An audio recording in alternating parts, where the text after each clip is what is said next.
Okay, starting. All right. So, welcome everyone. Oh, I could even hear it now. Great, okay. My name is John Blatnick, here with my wife Katie. And we'll be talking tonight about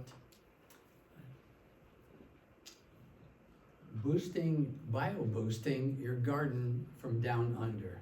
So we're not going to Australia tonight, but we're gonna literally do a deep dive into the earth, but it's not gonna be limited to that.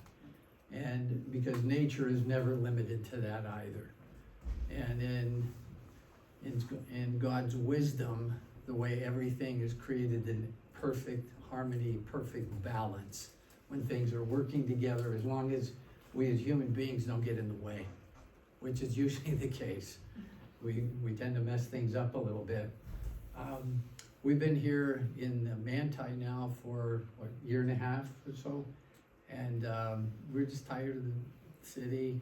You know, we just couldn't wait to get out, and so we moved some of our enterprises up here, and one of them, and as we're all small company activity, but this is the Turboganic. My garden is a product that I'll share a brief story about it, but in terms of its origins and development, and its the inventor and the unique character of the inventor himself, which wasn't me, but we worked together for over 20 years before he passed on. And so why this was so important in terms of its development is my partner, his name is John Pease. His grandfather invented the telephone, Graham Bell. And he was a brilliant scientist. He said, I'm not a lab rat. He didn't have the white coat on or anything. And he had just such a dry sense of humor that it took a while to get used to that. But he was it's so much fun. And we worked together for over 20 years. He was just a tremendous mentor to me.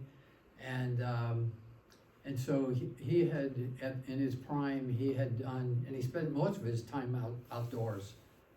He was a game warden in the Uintas for a while, and he managed 800 scientists for Sperry Corporation.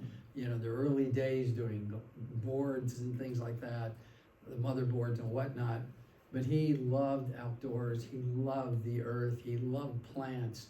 And it was contagious, and so he did about 38 super cleanup sites in the United States, and he was way ahead of the curve, and so he was probably, I would consider him one of the grandfathers in what's called bioremediation of toxic soils. And so even to this day, aside from radiation activity, that most of the activities are all for petrochemical based, which is still the dominance of our chemicals. You have all kinds of different spills of many different kinds all over the place. And so he had to follow these very strict EPA standards wherever they were going in the country. And typically when they would do these cleanup, they would do where they would dig into the earth and take down lots and lots of feet, put it in barrels, and then put it into a special landfill. And so not very efficient, plus you had one heck of a hole in the ground too. So he came up with the idea for using bacteria to be able to knock this stuff out. So, hi. And anyway, the bacteria, there's certain species of the bacteria that love these hydrocarbons, and so, but they would create these wells deep into the ground, and so they would dump the bacteria in water solution down into the ground, but then they kind of wore out, and so then they had to be replenished all the time. So dumping more of the stuff down in the ground all the time, and just for one drum, 50 gallons, most of it was water as a carrier for the bacteria, that it was like at the time, $250 for a barrel. So he came up with the idea, why not breed and feed them underground? So he isolated a particular strain of bacteria in what's referred to as the Pseudomonas family, and there's thousands within that species, you know, like it is of many other forms of bacteria. And so he came up with that idea, but they couldn't survive just on the oil remnant. So he came up with this solution. It took him 10 years. So this is before AI, before computers, and he had to noodle all this stuff by hand for 10 years to get it dialed in. So what he did was he was on a geological survey project for the government in Utah, and came up with these core samples of some interesting material that later on they had dated it and went back to the dinosaur era. So whatever anyone's perspective on the age of the earth, et cetera, it was just old stuff, okay? And people sometimes ask, he says, well, is it vegan? And so I said, well, there may be a little dinosaur poop in there, I can't guarantee anything. But, so he found this interesting material, he worked with it for some time, and so it was very rich in humic and fulvic acid. The trick is though, and this is something that's imperative for gardens, even for human health, everyone's heard about the fulvic acid, the humic acid, right? And so fulvic acid is typically like a dark urine color. And so a lot of times they'll say it's humic, but it's not. It's just fulvic. And humic is very, very dark, very dark. It's like jet black. And so he figured out a way, to my knowledge, I don't know that anyone else has done it, he figured out a way to take this raw material and separate it out through different process, the way it was handled, and to be able to separate them out, and then once you separate them out, to bring them back together again is a whole nother story, It's very, very difficult. And so anyway, he was able to do that. He then mineralized the material and then added in an organic form of iron, and you know, the product's organic. And in the iron, we would actually harvest that from very dry, high altitude riverbeds that we'd go up as high as we could in various mountain areas and be able to extract it ourselves. I was one end up having to find this stuff under John's supervision, and we had a lot of fun doing it, but it was a lot of work. And so he took samples of this at the time when he was out in field assignment, and had University of Pennsylvania analyze this, and they said it was conservatively over 10,000 micronutrient compounds in it, well over 10,000. And now we knew that there was nothing that was toxic in it. There weren't any heavy metals in it. And so that was the plus side. And so this is what he used to feed the bacteria at the time. And so on one of his projects that happened to be, who's heard of the motorhomes, Winnebago motorhomes? They still make them? I don't know. Anyway, so this was Lake Winnebago. It sounds like something out of, you know, one of these NPR shows, you know? But, so they had a sport fishing lake, a very big one, and there was an old site, 100 years old, where they did preservation of wood for, you know, rotting, anti-rotting, and so forth. And it just dumped it in the ground, and it eventually migrated into the lake. It started ruining all the fishing activity and so forth. And so they got there and they started doing their thing, putting in these wells with perforated pipe, made a little bioreactor, had this in there, kept the temperature of the water, certain thing. He had isolated these bacteria and groomed them separately. And they grew at a rate of like 30 times faster than they normally produce in the wild. And they were 8 to 10 times bigger. Their voracious appetite for the carbon the petrol, which is important. We'll get to this about composting, okay? And so you put that in there, they put that into the wells, they're down 300 feet in the ground, and they had the site cleaned up within less than 90 days. Normally it takes years, huge expenses. And so they got it cleaned up. But what they noticed was above the site, there was a field of wild strawberries. And if any of you have ever had wild strawberries, and I'm sure you've tried them, they're not that flavorful, they're on the sour side. And so the plants, when they started working, they went from here to this size, and they went from pinky size to thumb size fruit, and went from sour to sweet. And that was from this.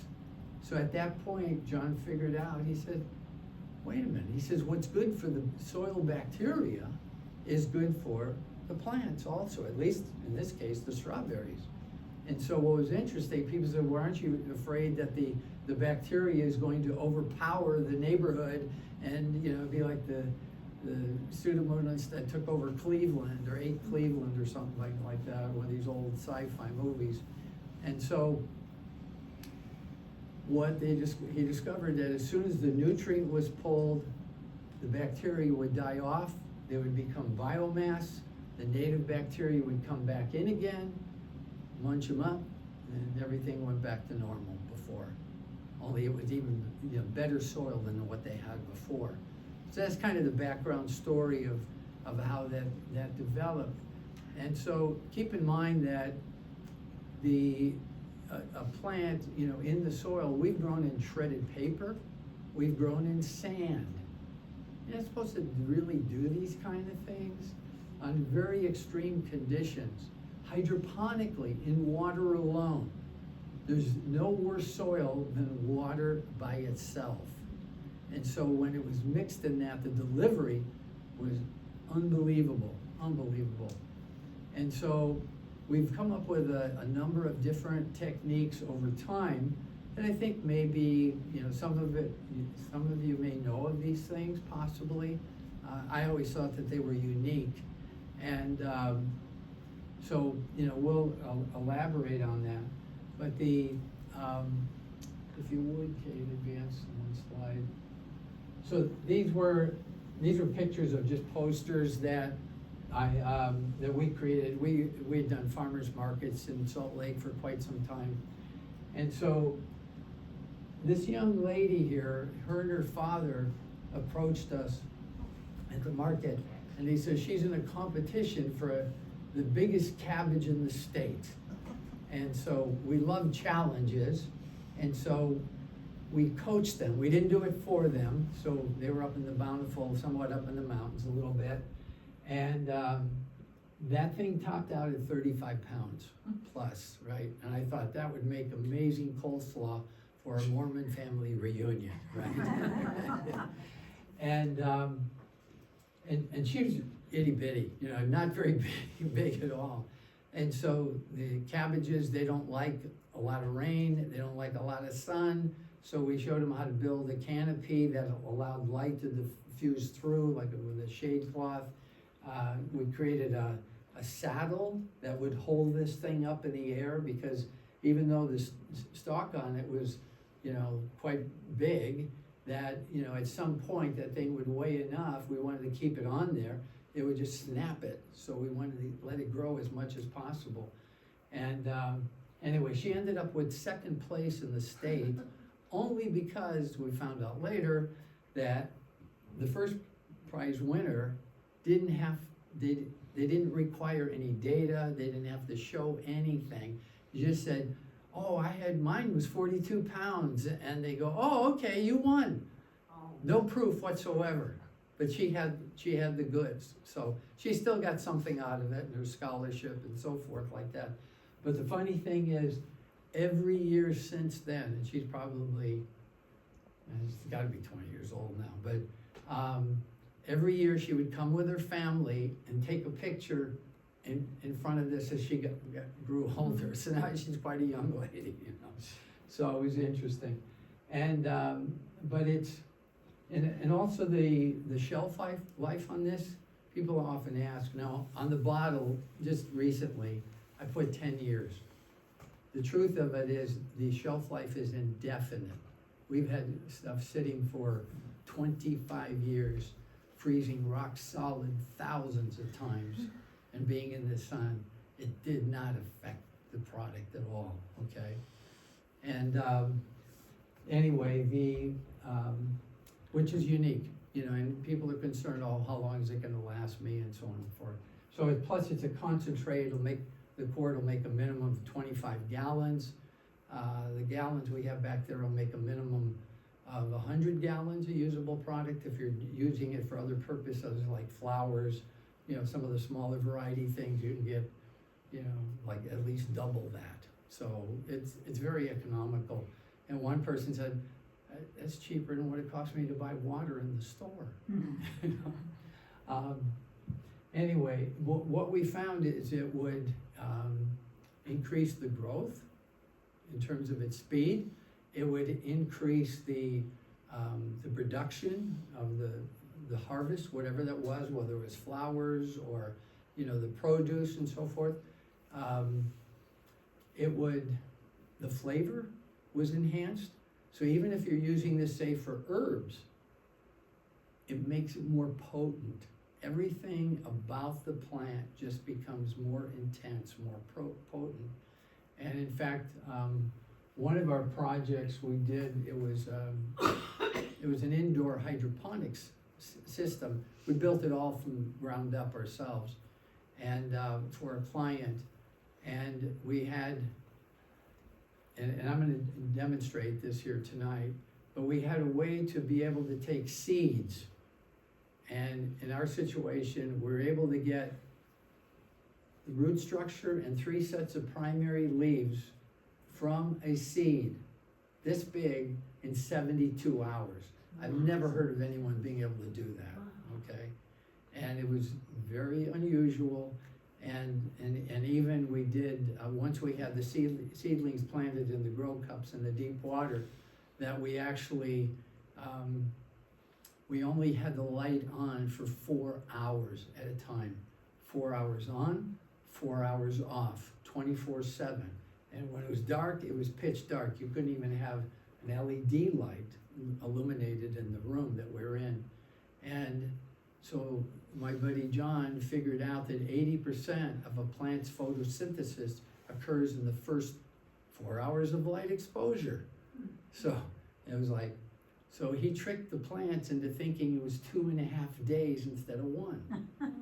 And we saw genetic potential shift in the plants because of that, and in concert with the use, of the material. And so, for example, we had Great Northern Bean, and the leaf structure, as many of you are familiar with, it kind of is like this, the pointy. And so because of the reduced lighting, but in concert with this, it went to 5 points on the leaf, and it was rounded. So it gained maximum, we need more surface area for more lice. The pods were bigger, the beans were bigger. And then we would save those, harvest those, and we'd run them through the cycle, and then later we would soak them and so forth, and they became a super seed. And then we would do the same thing. So we would get multiple generations of super plants that did crazy, crazy stuff. And with the units that were this big, with the 3 sets of primary leaves and the root structure, then we put them in their individual grow cups. And in 34 days, we had 1¼ pound romaine lettuce. And typically the leaves are about this wide, the spines are about like this, they're pale, and it's typically on the bitter side. And so the leaves we had were this wide. The spines were only this wide. They flopped as a result of it. We had botanists come in, they said, oh, that's spinach. It tasted sweet. There was nothing bitter about it. And so it was some really interesting things that we had seen with all manner of plants. We even at one point had, it had to be 18 feet tall, a banana tree in deep water culture. And we never let it get bananas on it, but the leaves were like 6 feet long, this wide. This was in hydroponics, and it was in a windowless greenhouse in Draper. I don't know if it's still there or not, but it was a new concept of something they were trying to do. So we always loved pushing the envelope. It didn't matter what it was. So John, Yeah. this was not genetic engineering, it was No. nutritional engineering. It was in part technique, like with the lighting, for example. Honestly, I'd have never thought of that in a million years. Yeah. Why didn't you let it get bananas? Was that just not part of the experiment? Or?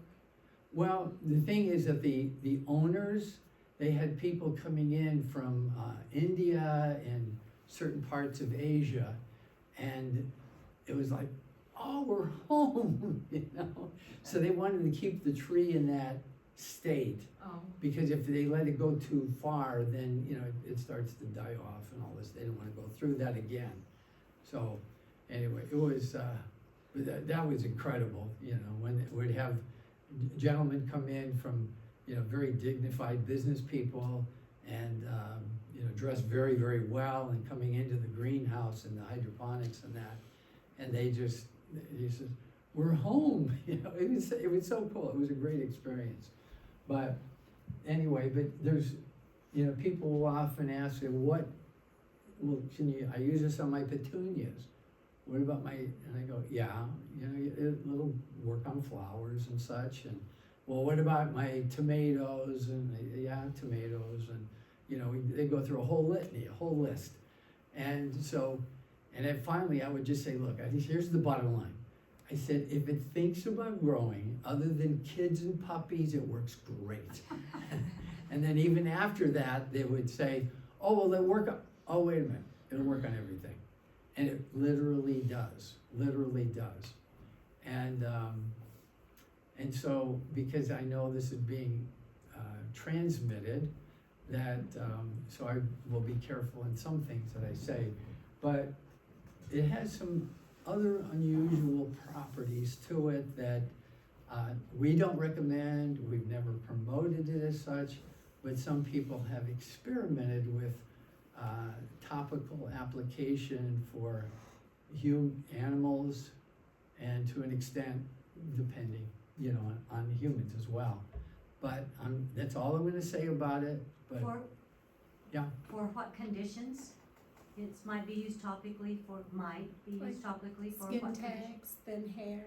Oh, If thin you have a hair? burn, I've had a burn, I put just raw turbo on it, just pour it on it, soak it on it, put it in a cotton ball, and the burn doesn't blister and it heals like really fast. Takes the pain out. I put it on my sunburn. Getting rid of scar tissue. Now, this was started out as a joke, all right? And we'll show the one picture. In fact, can you advance to Joe's picture? There. So Joe's been a longtime friend. He's used this. He's one of the best growers of tomatoes I know of in Utah. And so he's at the Wheeler Farm in Downtown Market, and he's still at it. He's in his 80s now. And so I have a poster of this on the table, was at the markets. And so, I love to horse around with people, come and go and so forth. And so people would come up and say, oh yeah, it was so great, it worked on this and that. And so this guy was just being a smart aleck, right? He says, oh, I suppose it grows hair too.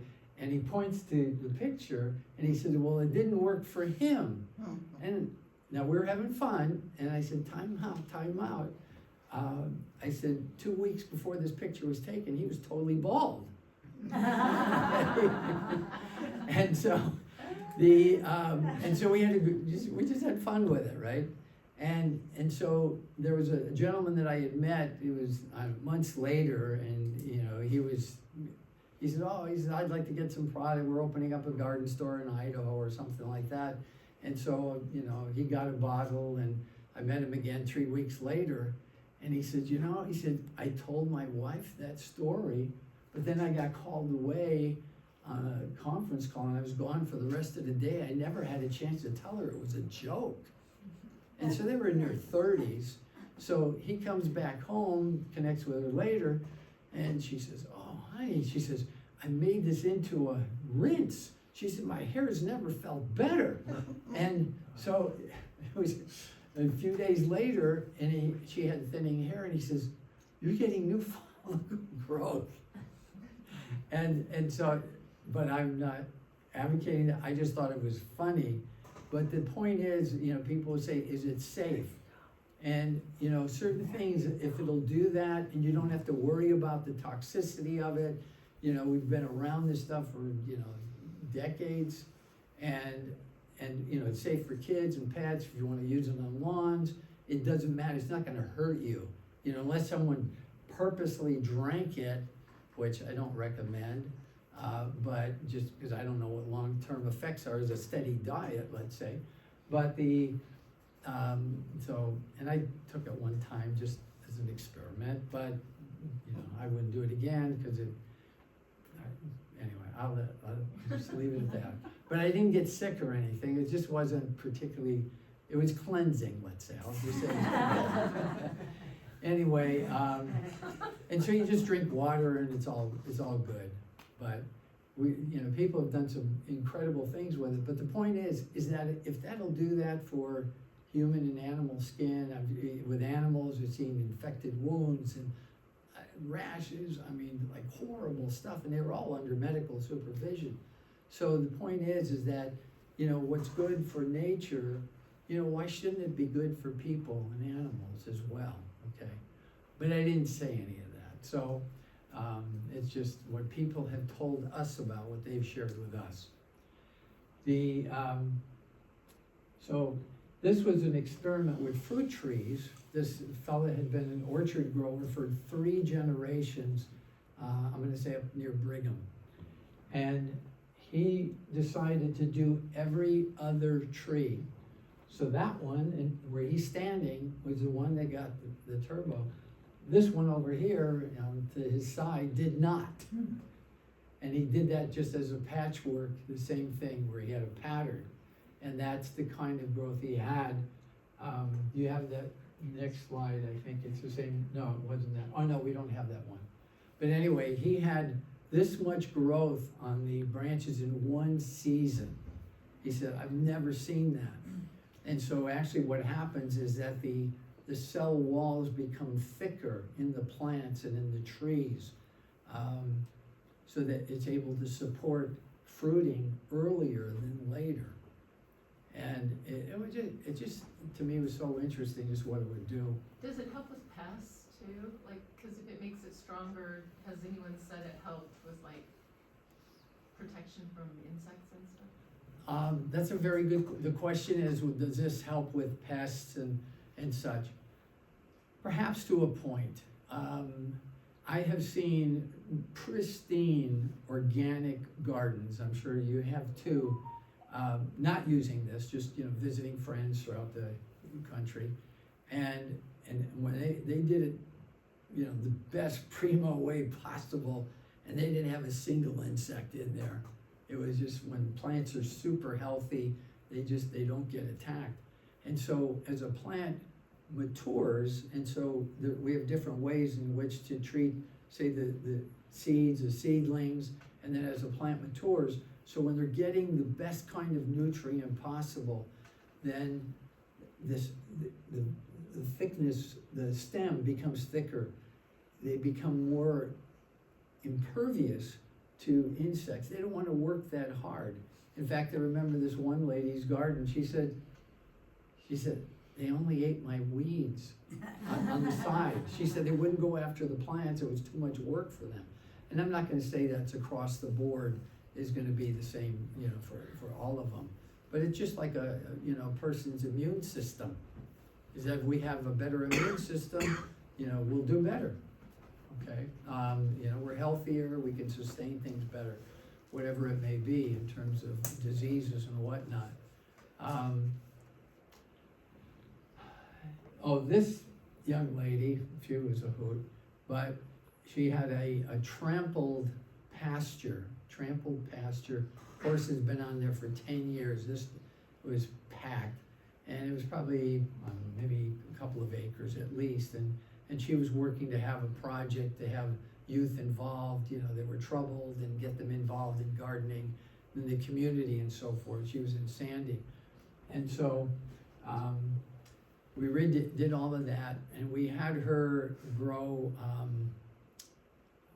not ground cover, cover crop, you know, a variety of cover crop. We often get our stuff from, I think it's called True Seed now, they're in Salt Lake. True Leaf, thank you. And so they have terrific stuff. So they have a very good blend of several of those type of plants. So we had it shallow tilled, and because of the compaction in there, we brought in some compost, had that mixed in, and then we laid in the, you know, the crop, the cover crop. And so, and we did that, I'll never forget, that was the week of December. And we just lightly covered it, you know, with a little bit of soil, enough so that the birds couldn't see it, so they didn't take the seeds then. And so minimal water initially, and just left it alone, and it was just the snow that was on it. And then come the springtime, boom, all this came up. So she got it up to about this high, the cover crop, and it had, you know, the corn and soybean and, you know, all these things, just adding such lush nitrogen to the soil, and the, you know, just, it was well oxygenated for sure. And as a result then, so then we let that set a little bit, you know, she got her crop in there, and this was her corn crop. And this was, you see her pointing this way? This was 1 week, no, one application with the turbo. Now normally we would recommend doing it once a week. You know, sometimes it gets like super intense, hot, crazy stuff, 100 degrees like that for the summer. Might hit it twice in a week just to take the stress, the edge off. But you're always using it in a dilute form. And you always want to water first, you know, soak your ground, soak your plants. And the analogy that I use is that you have a dry kitchen sponge and a damp one. So if you put food coloration in the corner of a dry sponge, what happens? Stays there, right? Now, if it's a damp sponge, it'll bleed through. So it's the same principle in the soil. So whether you have plants, obviously, you know, a little plant is gonna not use as much as a tree. So you vary that up. But what it'll do is create that damp sponge effect. So then when you put the nutrient on there, you don't have to do it right away, and it's in a dilute form, and you just get that around the base of the plant and just let it go, right? So if you do that, say early morning, you know, evening time, whatever works for you like that. But that gives it its best absorption, and liquid is the best absorption. Now, someone had asked, they said, oh, I wanted to see the ingredients, you know, and so I love controversy, all right, but as far as the government is concerned, is that there's nothing in here. Nothing. And the reason for that, and so as a result, you can't list, if they're interested primarily in about 8 different components, you know, the NPK, copper, boron, molybdenum, and so forth, okay? And if you don't meet a certain minimum percentage, you can't put it on the label. So because this is all in micronutrient compounds, not just isolated elements with the humic, the fulvic acids, and all the minerals, there's so many compounds, it's like, in fact, when this was tested through the University of Pennsylvania many years ago, they used the gas chromatograph at the time, a technical device to measure what was in something. And they normally could take anything, and in less than 5 minutes, they knew what was in it. They ran that for 8 hours straight, and they were doing this as a favor to my buddy John. They ran it for 8 hours straight, and they said, we can't tie the machine up any longer. They said, we could let this run 24/7 for a week. We wouldn't even touch it. And they could not identify over 95% of what was in it. It's because if you think about it, when this material goes back to that Stone Age, if you will, that dinosaur era, those were plants and such that don't exist today. So they wouldn't have a way of knowing that. We knew there was nothing toxic or, harmful in it, but it was just that interesting aspect to it that it had so much potency of all kinds of things in it. And that's where the magic happens. So now what's interesting is that in 1861, there was a scientist by the name of von Beek, and he researched and declared that all plants, all that they need is nitrogen, phosphorus, and potassium, the NPK. That's all they need. 2 years later, he recanted his work and he publicly proclaimed, he said, I've sinned against my creator for my stupidity, right?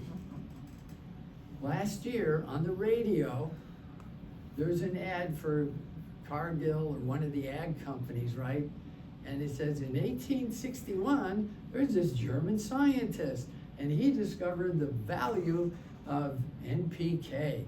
And we carry that tradition to this day. They never mention Part B.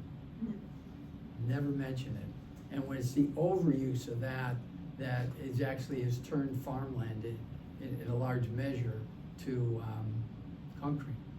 And so they have to keep tilling, where they got the tillers are going down, the discs, like huge ones, as you've seen them. And so, but then at the same time, you're destroying the microbiology. So this will actually help the beneficial bacteria. And it's interesting though, is that just like, we mentioned earlier in human and animal skin, for example, there's, everyone freaks out when they hear about E. coli. There's actually beneficial E. coli strains. They're not all bad. And so this has the ability to be able to benefit, I just say the good guys, and it doesn't feed the bad guys. So the good guys are able to beef it up, and they kind of take on the bad boys better that way. So I wanted to just kind of buzz through. Oh, this is one sweet lady. She's dubbed the Spider Lady. So this is all she grows. And she has this beautiful sunroom, and she takes these cuttings from her plants and puts them in a little container with a little bit, tiny bit of this, and she has these all over her place, and she just blesses the lives of so many people that she gives her plants to. She's in Orem. And and this was probably the biggest greenhouse that we ever worked with. This was in eastern Colorado, and they're actually doing this for CBD. And concrete floor, radiant heat. I mean, they went nuts. They went totally nuts. And they had movable shades and all this kind of stuff. But and so anyway, it was a spectacular piece of engineering. And the company that makes these structures, they're actually in south of Draper, next to the Dannon yogurt plant called Sprung, if anyone's ever heard of them. The buildings are all over the place if you just knew what you're looking for, like the domes, they put the salt in there and stuff like that. But they're all over the world. So, and this is another friend.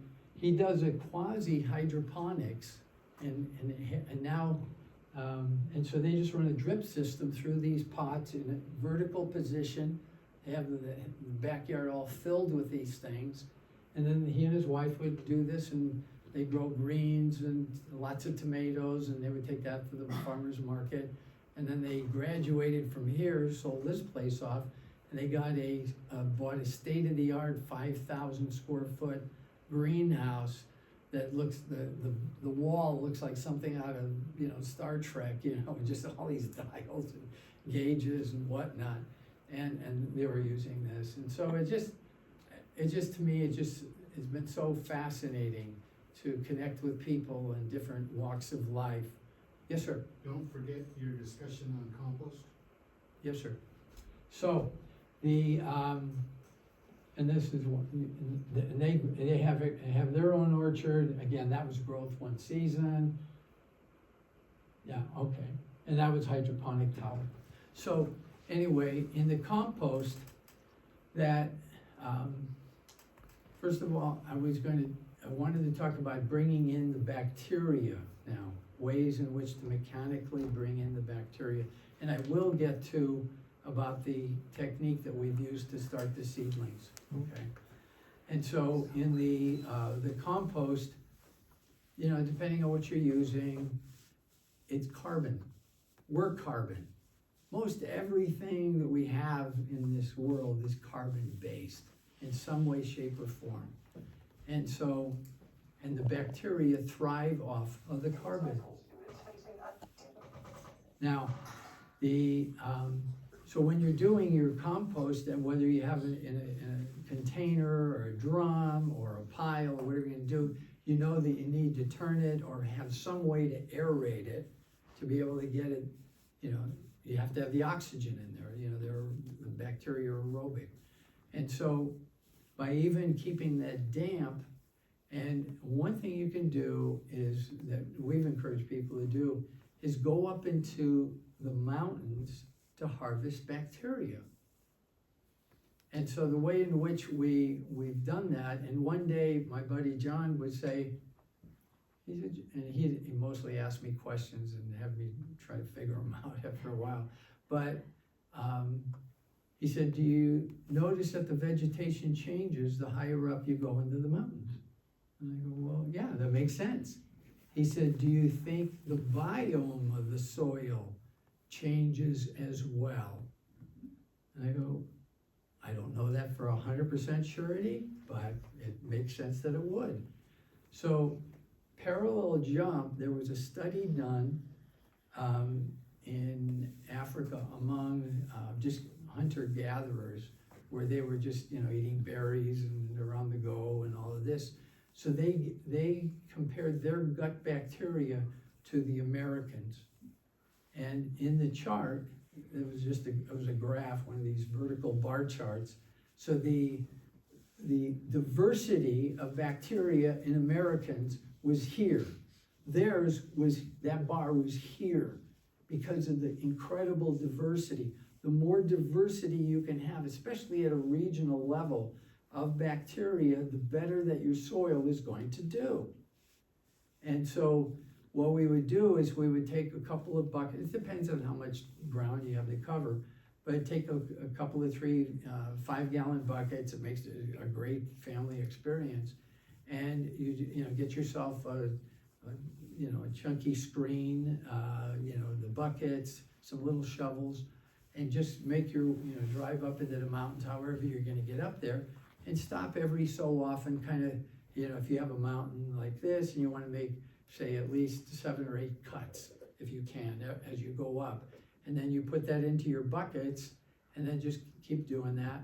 And then when you get home with that, then you can spread it out on the tarp on the driveway, and then dump them all together. And then you wanna mix and mix and mix and mix them extremely well. That's key. So now you wanna get this incredible diversity collected in one little pile. Now you take that material, you don't have to take all of it, but you take that material and you're gonna fill, let's say, 1/3 of a 5-gallon bucket with the dirt. And then you take just tepid water, just regular water, but you want it warm, you don't want it not too hot, not too cold. And you stir that up, you bring it up near the brim, and throw some sugar in it. Just regular sugar. It's carbon, right? And if you have some of this, you can throw, you know, a couple of tablespoons of that in there, and then just stir that several times. Let it sit overnight. You know, have it someplace that's warmish, not where it's cold outside. And what'll happen then, so the solids then, the bacteria, you will have captured 80% in the water of those solid dirt in the liquid. So you pour that off, you can further dilute it if you want to, the bacteria will survive for say another day or two at least, and just, you know, keep it stirred up a little bit without the dirt in it. And then you can put that into a sprinkling can, you don't want to put it in a hose where the water's going through, but, you know, so this way you're distributing that. You can put that into your compost in layers. And in some cases, if you have the extra dry dirt, you could even take that dry dirt and just kind of, you know, shake the shovel a little bit through that in your layers of compost, and that will help disperse the bacteria as well. And you'd be amazed at how quickly that the pile will begin to descend and compress because you're heightening the bacterial activity in that compost. All right, if that makes sense.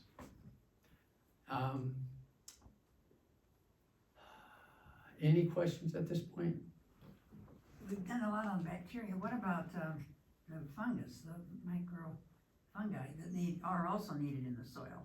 Does this enhance that, or does it supplant it, or what? No, I refer to it as the biome. Mhm. The more the merrier.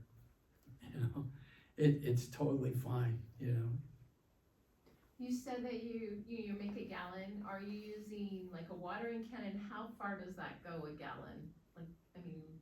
All right, I'll give you an example of, say, if you just had a little starter plant, and I'm gonna demonstrate how we do this with the trays and the sand for the seedlings.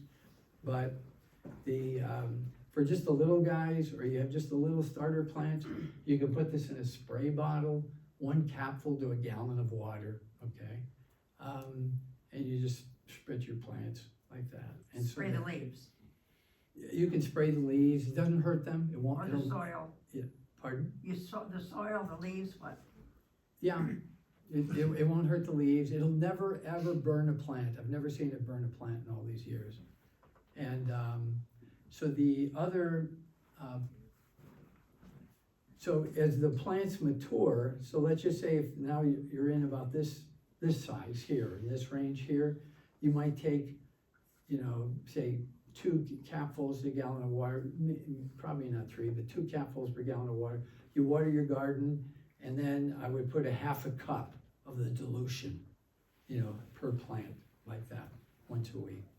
And so that's, you know, and then plus I'm available if people ever have questions, you know, I coach, a lot of times I'll come out to someone's place, you know, visited Christie's place.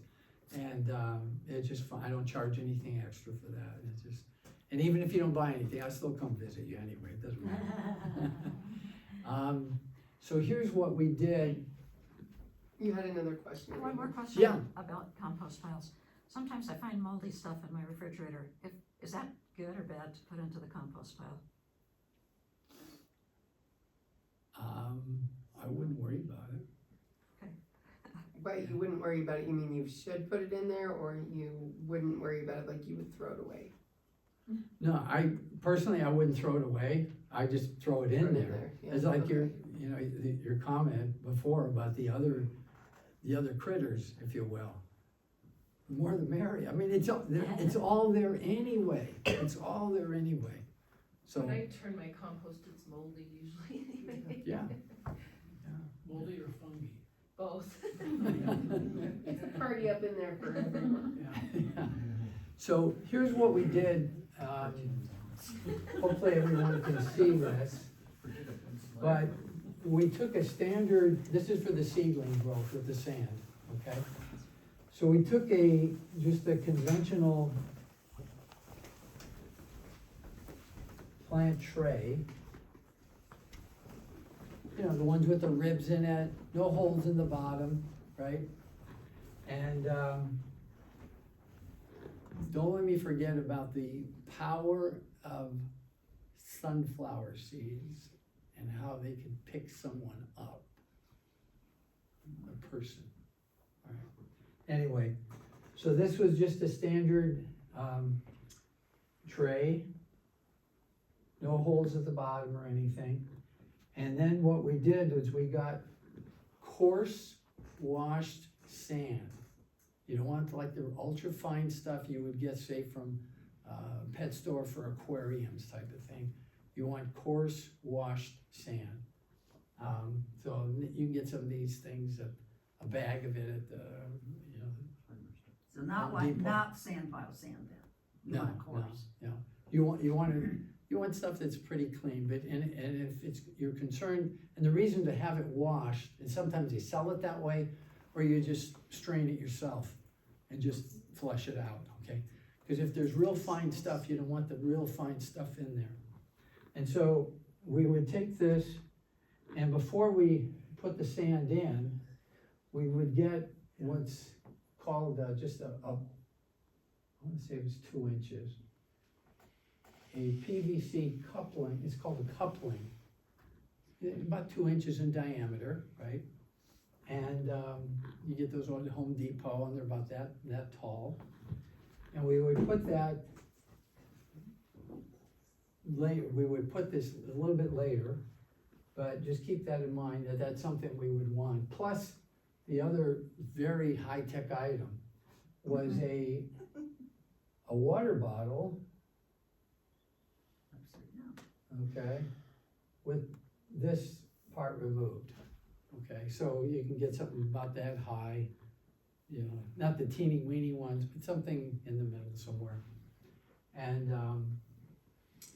these two work together, and we'll go into that. But anyway, so we would take this sand, and, you know, we would fill it about here, okay? And we would take like a wooden tool that we would just make, and I'm using the word screeding, if that makes sense. Like people do concrete work and they'll kind of bounce it a little bit and smooth it out, right? So you try to make this as fairly even, as smooth as you can, and if you make yourself a little tool, you know, that's just, this is a section, you know, that's, you know, just made out of wood, and that, let's see, this thing can be like this, and the other part is like this. So these edges will go on the edges of the tray itself, if that makes sense, okay? So just through tapping it, and you get that, you know, nice and level, you know, kind of like a pool table almost, right? Now, then we'll take out a little section here. We'll put this PVC collar in here at a certain height, and sometimes, depending on what you have to work with, the idea is to get this bottle on top of this. You know, it'd be sitting in here like this.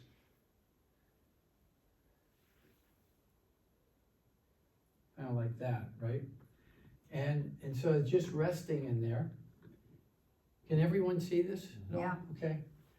Now, you know how there's water seeks its own level, right? We all know that.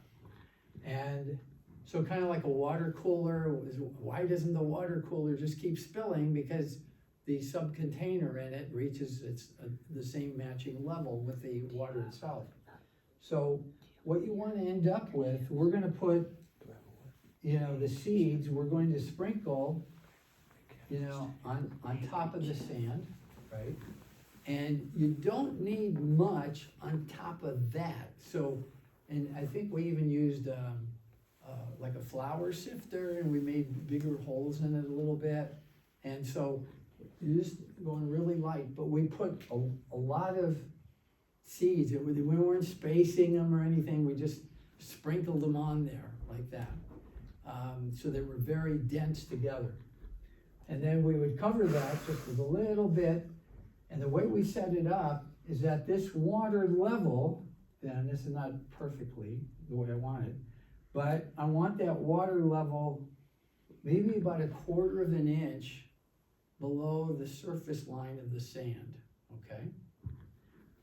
And so, and this way we're feeding the water, or with the solution of this, here, you could use water too, and so this will seek its own level, it won't go beyond that, it just won't do it, okay? And so then, once the seeds are in, we've covered them up a little bit, and the other thing we did is we got one of these, I'll call it just a high top dome. You've seen those? So this way, we're able to contain the moisture in here, this is clear, and this would be able to have the bottle in there. So you could remove the lid, fill this as needed if necessary. And so then what happened was really quite fascinating. So initially, because the seeds grow in the dark, there's no need for light, no need for light. So once they start to put in some petals on the top, the leaves on the top, then you'll want to give it some light exposure. Now, because we were setting this up for hydroponics, we did this 4 hours on, 4 hours off, okay? And it was, when it was dark, it was pitch dark, you know, you couldn't see a crack in the door or nothing. And so, but as these would grow, what would happen is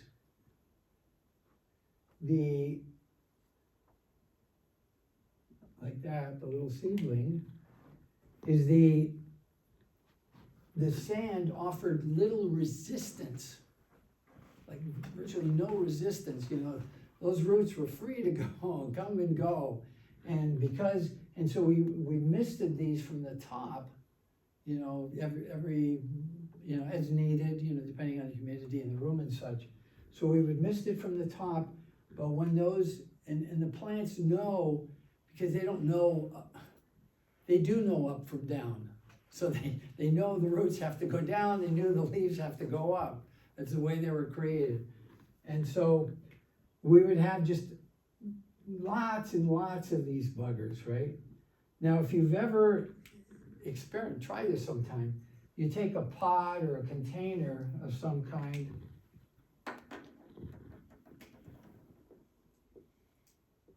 you know, like a flower pot, put some sand in here, put your seeds in here, okay? Take some water. I don't care how carefully you put it in there. It's gonna be like a roller coaster in there, because it's disturbing. This didn't disturb the water, it didn't disturb the sand. And so, Okay, so that PVC pipe tube is sitting down there, but it has sand in it and sand around it.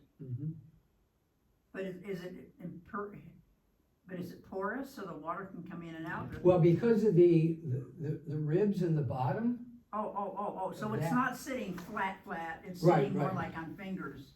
Yeah, so that has the Ribs. ribs things that stays On up ribs. there, so it's still, Okay, you know, so it's, water, all it's right. leaking, it's That leaking. was a minor detail Yeah. that I missed. And so what it'll do is you fill this up, it'll fill up this container until it seeks that water Okay. level, but you've got that distance in the sand, you know, or say the water level where the seeds are at, so it's not dry. And people would think, oh, you can't have seeds in water. You're not supposed to have plants just in water. We've done a lot of that, just in water. And so it was able to survive that and thrive. Now here's a curious factor, is that when these got big enough, and we were looking for that 3 sets of primary leaves, when they got to their size, appropriate size, what we would do is we would flood this now, because the growth, it was almost like grass, you know, like just blades of grass coming up out of the ground. And so we would flood this gently. You could even do it from here on the top. And you just get the water a little bit over the sand top, right? So here is the funny thing. I could take a whole cluster and play chicken claws.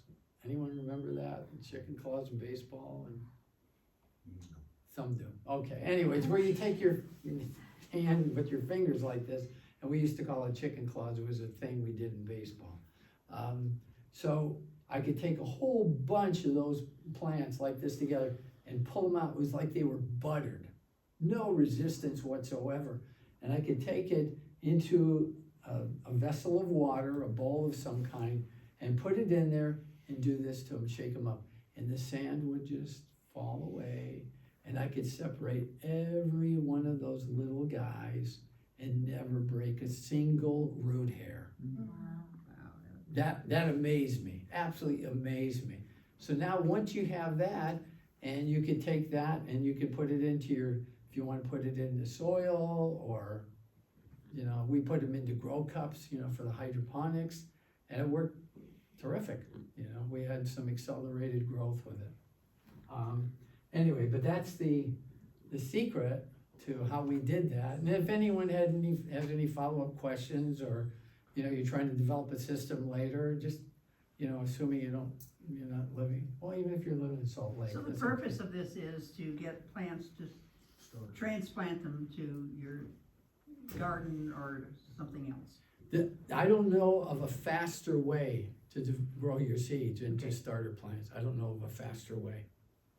So that was just a normal tray with the ribs on the bottom is what you're saying? Yeah. That's ingenious. So what was curious,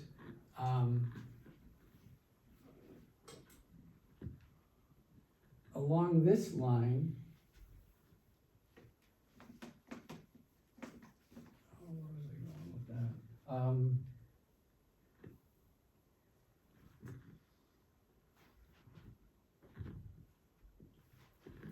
Sunflower seeds. What I learned about those, and I'm not saying it's limited to them, but they have tremendous hydraulic pressure that they can exert, okay? And so this was the experiment we did. And we took the black rib tray and got a clear lid, you know, just a regular short lid that had no indentations or little spinny things on it or vents or anything like that. It was just plain. And we put that upside down in here, okay? Then we took sunflower seeds and we scattered them here. No soil. We've used paper towels, just unbleached paper towels. You can use that as a substrate also, because it'll grow right to the paper towels. And so we put that in there, and we just put a little bit of water on there. And then on top of this one, we took another clear plastic tray here. And we filled this one with water. So about that much water in the top tray. So it exerted, I'm gonna say it was probably, I don't know, take a guess here with me, at least 3 pounds of water, right? And so we would put that on top of these moistened, down here, you know, these moistened seeds. Now, then we took an inverted, no holes in it, a black tray this way. And so as these things would grow, they lifted that tray of water until such time that the leaves would start coming out the sides like this here. And so then we would just take the tray off, you know, and because they had the green and they were very light colored, you know, pale green, almost yellow, the leaves. And so then we exposed them to the light, they started greening up, but they had enough of that strength in there.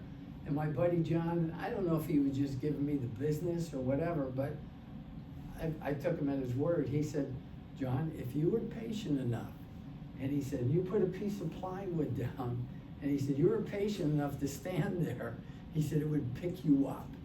You know, he said they just had such force. The You think Turner of- pressure of the plant, Yeah. that is amazing. Yeah, I mean, it was unbelievable, because if you think about it, that depending on the variety of the sunflower, you know, I've seen them with stalks like this and 20 feet in the air, you know? I mean, that's like tremendous lifting capability for sure, you know? So, anyway, so that's one thing we discovered there. The, Why would anybody think to do that? Would they want to? Yes, yeah, This was just games for you, wasn't it? we had a blast. We did so much experimental work, but we applied it though. We applied it. And it just going around sharing information with people, gardens or greenhouses, house plants, cacti, things that were forbidden, that you had to do it only a certain way, you know, or the flowers, and it was just crazy stuff. So, and like with those sunflower seeds, did you do a turbo whatever to feed it? Little tiny There was nothing to do with it? No, I said tiny bit. Oh, yeah. Tiny bit, But yeah. it was used with Yeah. that. But it just, you know, it strengthened the plants.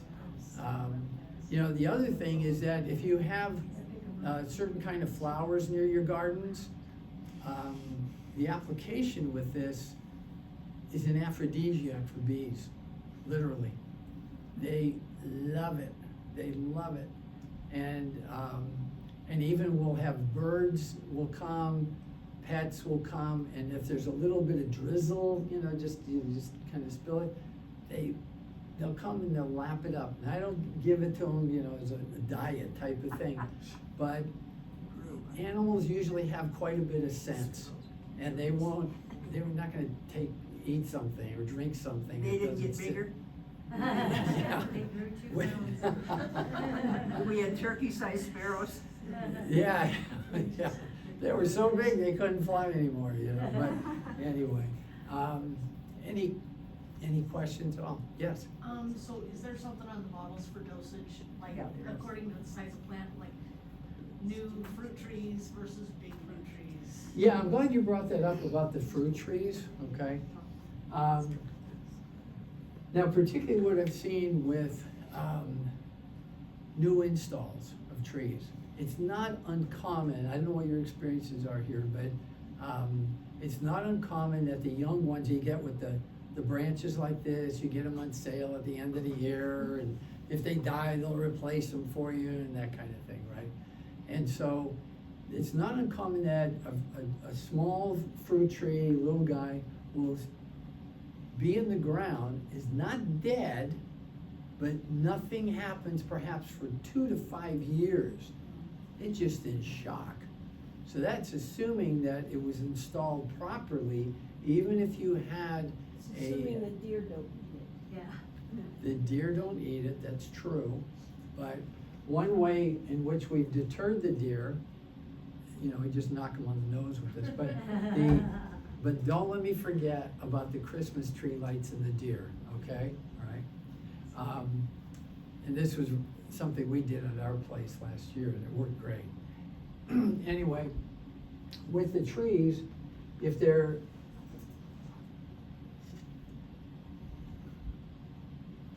and they generally are gonna come, say, in, you know, depending on the size of the tree, you know, 3 gallon, you know, 5 gallon tops, you know, depending on the size of the tree. But you got these little guys that are about like this size here. And so one of our clients that he put in a bunch of these, and he's like, you know, they're really not doing anything, John. And so what we had him do, you know, you've got, when you put that ball in, you've got to break that thing up. You know, dig a bigger hole, put some decent soil in around, and then you want to tamp it down, not like, you know, with a ramrod, because if, you know, as you have a bigger hole, if you end up with an air void, if you're just shoveling in there, and then these roots grow here in an air void and they die. So you want to be sure that it's, as you're filling that up, it's compressed, and you want to have some decent material in there. And so And then even going up a little higher, you wanna be sure that you don't go up too high on this, cause you can kill the tree too. If if they're covered up, they're too high above their ground level. So assuming that's put in, and even if this is sitting for a while, you can actually pour, a weak dilution of this just to keep them fresh, And that's why even doing this, say, in a greenhouse or indoors, get them acclimated, and then you're gonna be conditioning them as you take them in and out. Here we've got these crazy winds and late frosts and freezes and all of this. So just to get them used to it, take them inside, outside, and you know that drill. Anyway, so when these things go in, and then, protection obviously for the deer, you wanna, be sure that they're properly braced. And then what you wanna do is, you wanna water that root zone, and soak it. Now, when it's a small tree, not that big of a deal, you could just put a hose on there, let it run. If you wanna get really adventurous, and you could put some PVC pipe like this as you plant the tree. And so if you're able to water and feed down here at this level, you're gonna get much more dynamic growth than if you do it just from the top. Especially as the tree gets older. And the roots will grow around the pipes, and you can cut them off later if you want to. And some people even later with trees will get what's called an earth auger, and you just attach it to a drill. So obviously you don't wanna, ruin the root system itself, but you can put in holes like this and add extenders on. And Home Depot actually has these elongated, and they're perforated, and it's kind of pointed, but they're plastic. They're not meant to be just driven in with a sledgehammer, but they've got holes in these things like this here, and you can pop them into a hole that's been done. But there's not enough strength in those things, because they're plastic, to be able to drive them into the ground by themselves. But that would be for watering? Yeah, getting water. But would you from actually put a diluted solution through that, or Yeah. would that just go on top? Well, you can do the water also. Now, as a tree matures, keep in mind that wherever the branches end up, that's typically where the root zone is gonna be underground. Where the outside of the branches are. So when you go to water, you don't wanna put your nutrient, say, at the center where the trunk is at. And so generally I'll go in within, from here to here, I'll come in maybe 10–15% of the way. And we would even take if this is the tree here, and depending on, if it was just a little guy, I would take an empty milk jug, and the way in which we use those, you only wanna use snap lids. And so the milk jug, they got their handle on them, they're like this, and you have to have a screw lid, you don't wanna use a snap lid. And so, right about here, I'll take a push pin, and I'll make 2 holes, one about here and here on this edge, opposite the handle, and you put water in there. You wanna be sure that these holes are leaking, that they're dripping. So then if it's a little guy, you can tie that to your tree, protect it with something that won't, if the wind's pushing that around, you don't want it to rub that off, the bark, to injure it.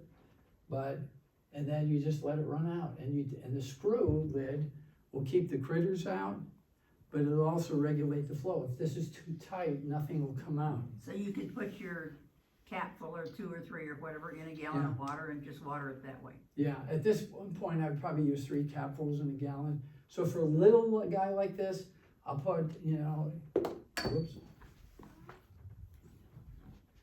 If this is my tree zone, I put the gallon here. Do it for a small guy, do it every week for, 4, 5, 6 weeks. Switch it over to this side, switch it over here, the next time. If it's a little bigger tree, You can go out and put them out here, stake them to the ground, out here a little bit, after you soak that area really well. The biggest project that we ever had was 250 sequoia trees, this kind of diameter, in Orem. Cost the guy $1.5 million, this was 15 years ago. $1.5 million to import mature sequoia trees. He did everything wrong he possibly could, include even getting the trees there to begin with. So, anyway, Are they alive? Well, I was gonna say, did you save them? yeah, well, we were called in to help save his trees, cause he had $1.5 million tied up into them.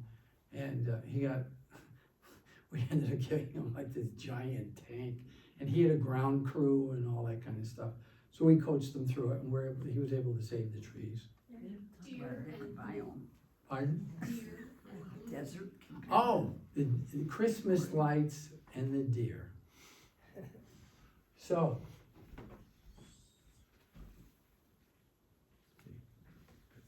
we love the deer, right? Well, maybe. Close to.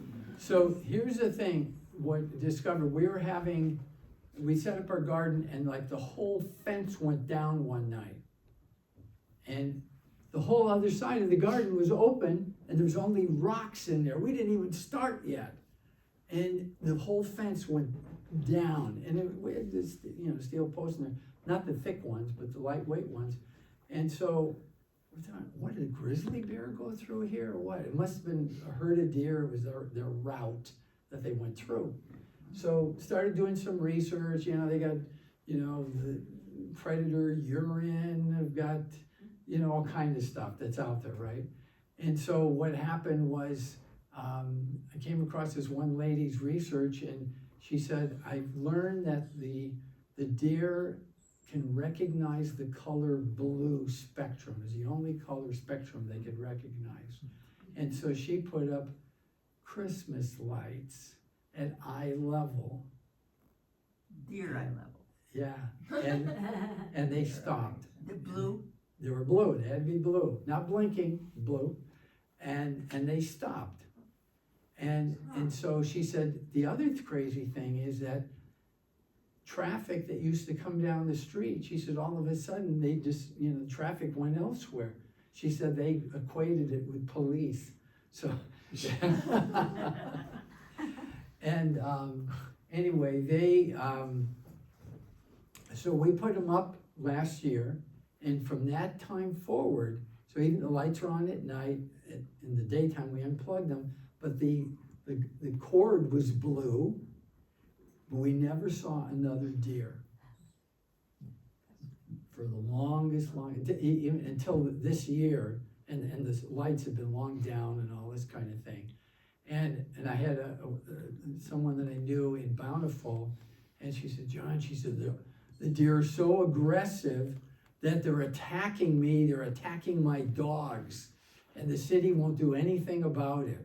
What do I do? So I told her the story about Christmas lights.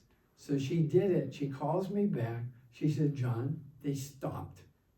Now keep in mind that in our property, we've got a lot here, we've got, our house lot here, and another empty lot here, something like that. And we only put, on the empty part where the garden was, we only put the lights here. The deer never showed up anywhere else on the property, and I don't know why. Don't know why. The only thing I could figure out that this was a traffic route for them, and that got their attention enough, and the color blue was there during the day with the light, and so it's something to experiment. It's cheap enough. You can get hobby lights and stuff for, So it works day and night. Yeah, that's what it did for color us. during the day and the light at night, all blue. Yeah, That's crazy. yeah, that was crazy. So, anyway, any other questions at all? Where's your factory at, and do you have like a mine where you get the stuff, or like how does this work? No, so we're able to, so let me, let's wrap up here as far as the YouTube goes, all right? And, thank you everyone for listening, watching, and your great questions.